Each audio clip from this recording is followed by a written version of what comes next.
হতাশা প্রকাশ করেন তিনি। এভাবে এত গুরুত্বপূর্ণ একটা ইস্যুকে খুব হালকাভাবে পাশ কেটে যাওয়ার যে ঘোষণাপত্র দেখলাম, আমরা এতে হতাশ। আমাদের ডিমান্ড ছিল একটা ঘোষণাপত্র আসতে হবে, সেটা এসেছে। অন্তত এই প্রতিশ্রুতিটুকুর জন্য ইতিবাচক মনে করি, কিন্তু সাবজেক্ট ম্যাটারের ব্যাপারে আমরা বসবো দলের অভ্যন্তরে, তারপরে আমাদের প্রতিক্রিয়া জানাবো। আমাদেরকে যে ডকুমেন্ট দেওয়া হয়েছিল, আমরা যেটা সংশোধন করে দিয়েছিলাম, তার কিছু পরিবর্তন আমরা এখানে দেখেছি।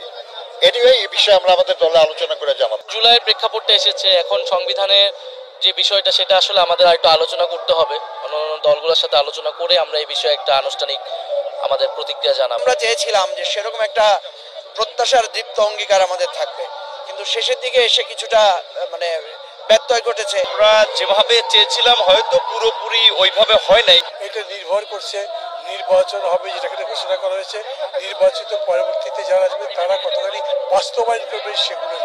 আমরা এই জুলাইয়ের ঘোষণাপত্রের সাথে মৌলিকভাবে এবং সব দিক থেকে আমরা এটাকে আমাদের সমর্থন দিয়েছি। পত্র এসেছে, সেটা আমরা যা যা চেয়েছিলাম অনেকটাই আমরা পেয়েছি। সংখ্যা হলো যে এই ঘোষণাটা যে আইনি ভিত্তি, সেটা যেন কার্যকর হয়।